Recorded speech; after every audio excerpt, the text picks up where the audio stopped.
잠깐 기도하겠습니다. 하나님 아버지 감사합니다.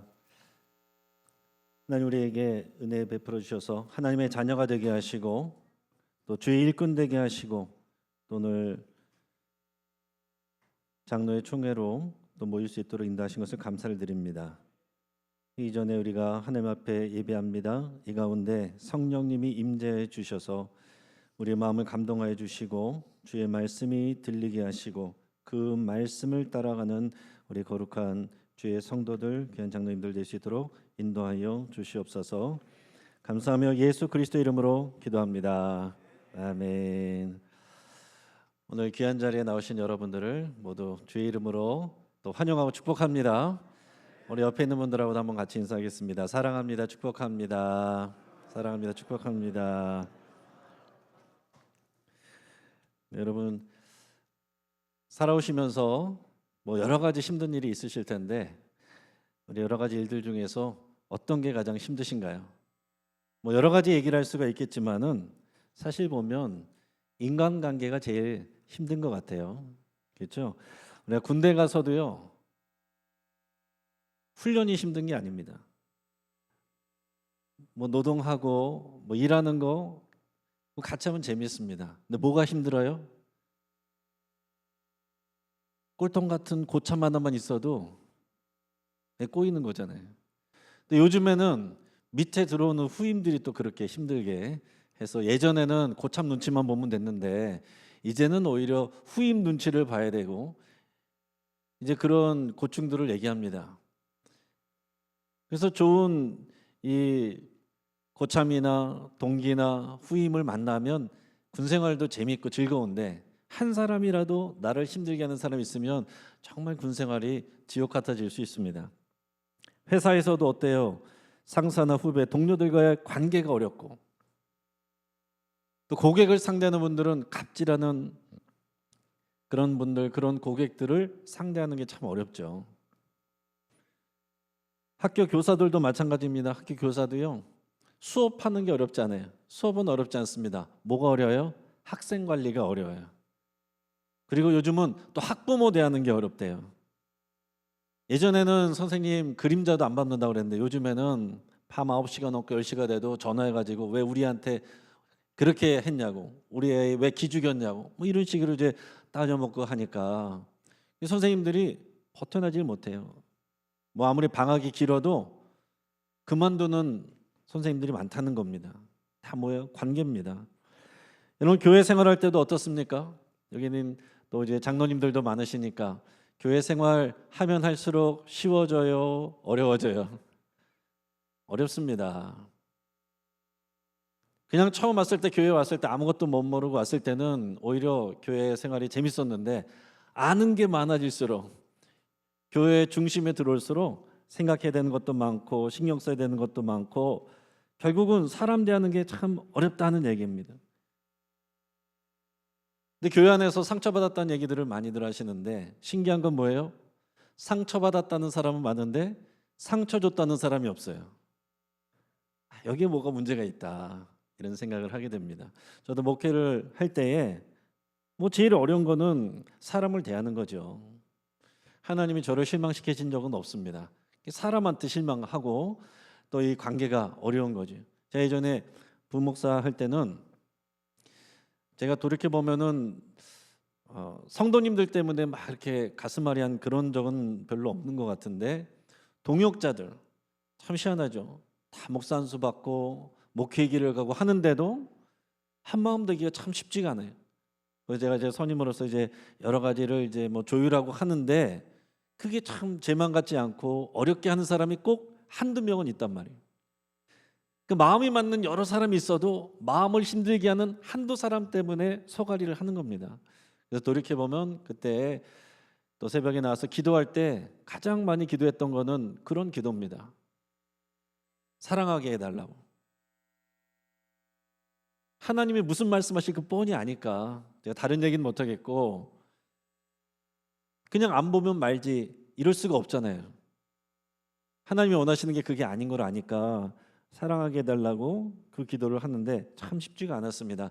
그러나 그래도 그런 과정을 거쳐서 지금 다 대부분 다 연락도 잘하고 또 만나면 즐겁게 애 이야기를 할 수 있는 그런 관계로 지냈습니다. 자, 그러면서 우리 예수님은 어떻게 하셨을까? 이런 생각들을 하게 되는 거죠. 우리 예수님의 또 모습을 보면서 우리는 또 배우게 되는 겁니다. 생각을 해보면 또 예수님이 모든 사람에게 다 친절하셨느냐? 그건 아닌 것 같아요. 곰곰이 생각해보면 예수님은 오히려 세리, 창녀, 병든 자들, 여성들, 어린이들, 어떻게 보면 사회에서 대부분 함부로 대하는 사람들한테는 아주 친절하게 대하셨습니다. 그런데 예수님께서 좀 차갑게 대한 사람들이 있어요. 어떤 사람들입니까? 바리새인들, 대제사장들, 사두개인들, 종교 지도자들이란 말이에요. 그래서 성경을 읽을 때마다 마음이 무거워집니다. 물론 예수님이 이 종교 지도자들을 다 미워한 게 아니에요. 이 회칠한 무덤들아, 독사의 새끼들아 이렇게 말씀하셨지만 그 가운데 니고데모와 같은 이에게는 정말 진실한 사람, 하나님을 경외하는 사람에게는 예수님께서 또 친절하게 대하십니다. 예수님도 참 쉽지가 않으신 거죠. 하나님이 자신에게 보내주신 사람들, 그 사람들을 사랑하시되 성경에 보면 끝까지 사랑하시니라. 참 그 말씀이 저는 와닿고 이게 가벼운 말씀이 아니란 말이에요. 하나님이 내게 맡겨주신 사람은 사랑하되 끝까지 사랑하신다. 여러분, 우리가 관계가 좋을 때 사랑하는 것은 누구나 할 수 있습니다. 그거는 악한 사람도 한다라고 그랬어요. 그러나 관계가 안 좋을 때 사랑하는 것, 끝까지 사랑하는 이게 어려운 거죠. 예수님이 가룟 유다 미워하지 않으셨습니다. 내치지 않으셨습니다. 저는 예수님이 가룟 유다도 끝까지 사랑하셨다라고 봅니다. 예수님을 3번이나 부인한 베드로도 내치지 않았습니다. 네가 어떻게 나한테 그럴 수 있냐? 그렇게 하지 않으시고 오히려 베드로를 용서하시고 그에게 사명을 주시지 않아요? 참 이렇게 사람을 대하는 게 참 쉽지가 않습니다. 근데 오늘 성경에서 보면요, 오늘 본문에서 예수님이 종교 지도자들에게 고발을 당해서 빌라도 총독 앞에 서 있어요. 오늘 그 내용이 나오는 겁니다. 빌라도 앞에 섰는데 이 내용을 곰곰이 잘 보면 예수님께서 빌라도 총독에게 적대감을 보이신 건 아닌 것 같아요. 막 죽자고 싸우시고 달려들지 않으셨단 말이에요. 우리 사도신경에서는 빌라도 총독에게 우리가 죽임을 당했다고 이렇게 고백하고 있지만, 그러나 예수님이 빌라도 총독하고 막 멱살 잡고 싸운 거 아닙니다. 실제로 예수님을 죽게 한 것은 빌라도 총독이 아니라 그를 고발한 종교 지도자들이에요. 하나님의 백성들입니다. 근데 이 빌라도 앞에 섰을 때 예수님께서 적대감을 보이지도 않으셨어요. 그렇다고 잘 보이려고 막 이렇게 애를 쓰지도 않으셨다는 거죠. 빌라도 총독이 묻습니다. 네가 유대인의 왕이냐? 네가 유대인의 왕이냐? 그러니까 예수님이 11절에서 뭐라고 말씀하시냐면 네 말이 옳도다. 네 말이 옳도다. 이게 굉장히 위험한 말입니다. 지금 재판하는 과정이고요. 빌라도 총독에게 고소고발이 들어온 건 뭐냐면 지금 이 예수란 자가 혁명을 일으켜서 왕이 되려고 하는 사람이다. 자기가 유대인의 왕이라고 주장하고 다닌다. 사람들을 선동하고 다닌다. 근데 예수님이 유대인의 왕은 왕이신데, 그러나 그런 정치적인 제도적인 왕이 아니시잖아요. 근데 지금 빌라도는 그런 걸 모르잖아요. 네가 유대인의 왕이냐? 그랬을 때 그 말이 옳다라고 말했으면 어떻게 이해를 하겠습니까? 정치적인 왕이구나. 네가 그렇게 주장을 하는구나.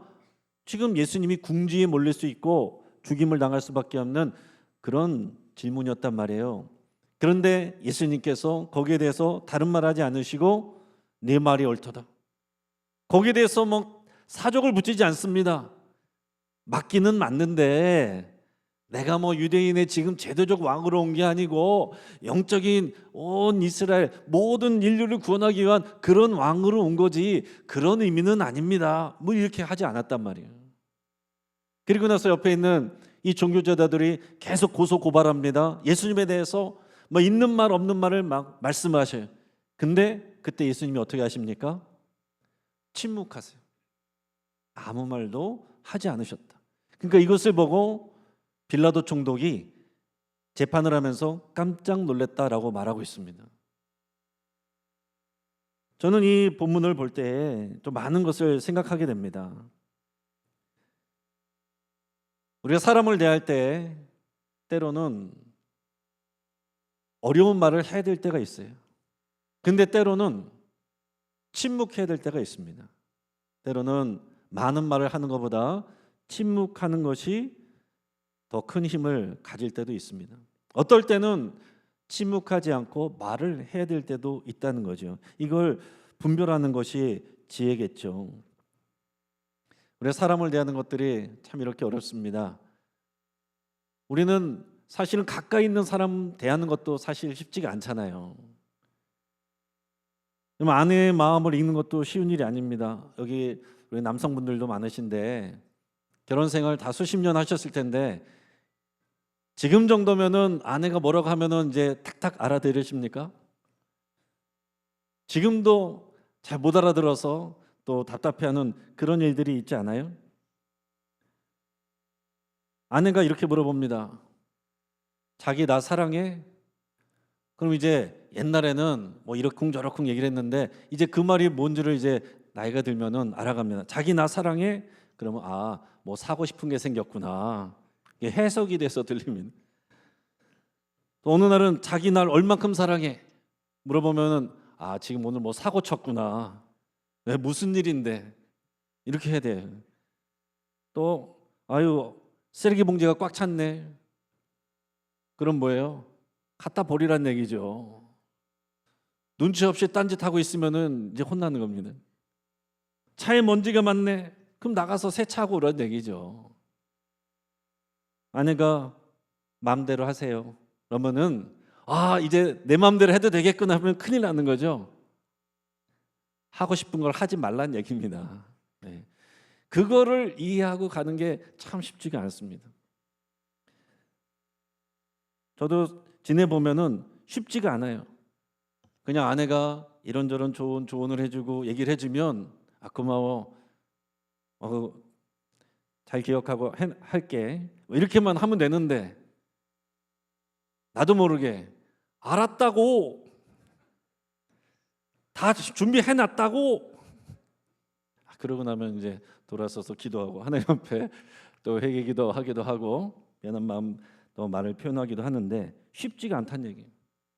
가까운 가족도 쉽지 않은데 가까운 가족들하고도 소통이 쉽지가 않은데 우리가 어떻게 자라온 환경도 틀리고 문화도 틀리고 생각도 틀린 또 세대도 틀린 그런 사람들하고 어떻게 소통이 되는 게 쉽겠습니까?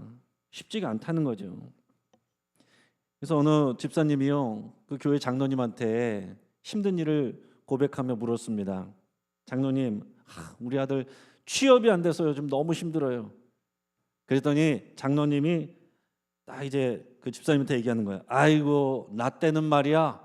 이렇게 시작하니까 집사님이 그 장로님의 손을 꽉 잡고서 장로님, 지금 장로님의 성공담을 듣고 싶은 게 아니고 지금 힘든 제 마음을 위로받고 싶은 겁니다. 그냥 들어주세요. 그러더라는 거야. 그래서 내가 너무 듣기를 적게 하고 말하는 걸 자꾸 하려고 그랬구나. 내가 남의 말을 잘 들어주지 않았구나. 그런 것들을 이제 한번 깨달았다는 겁니다. 한 아이가 화를 잘 냈습니다. 그게 이제 버릇이 됐어요. 여러분, 화내는 것도 습관이고요. 화를 내지 않는 것도 습관입니다. 화를 내는 게 습관이 된 사람은 작은 일이 있어도 화를 내고요. 화를 내지 않는 게 습관이 된 사람은 큰 일이 생겨도 화를 내지 않습니다. 아버지는 이걸 아는 거예요. 근데 아이가 어릴 때부터 습관적으로 툭 하면 화를 내요. 그러니까 아버지가 나와라 그래서 울타리로 데려갔습니다. 그러면서 네가 화날 때마다 여기다가 못을 박아라 그랬어요. 그랬더니 며칠이 안 돼서 그냥 뭐 고슴도치처럼 그냥 못이 쫙 박혔습니다. 그러면서 아버지가 또 얘기할 때 이제 네가 화를 참을 때마다 하나씩 못을 뽑아라. 그랬더니 그 못이 어쩌다 하나씩 빠지는데 오랜 시간이 걸쳐서 결국 그 못이 다 빠졌어요. 그러고 나서 아이를 데리고 아빠 가서 보여주면서 얘기합니다. 얘야, 잘 봐봐라. 여기 뭐가 있니? 못은 다 빠졌는데 못이 박힌 상처가 남아있는 거예요. 말과 행동은 용서받을 수 있지만 상처는 남는단다. 여러분은 어떻습니까? 나는 먼저 화를 내놓고서 난 뒤끝이 없어. 그러나 그 말을 들은 사람은 상처가 남거든요. 화낸 사람만 뒤끝이 없으면 뭐합니까? 받은 사람이 상처를 받았는데. 오늘 예수님께서 사람들을 대하는 이것은 예수님의 성격이 그런 게 아니에요.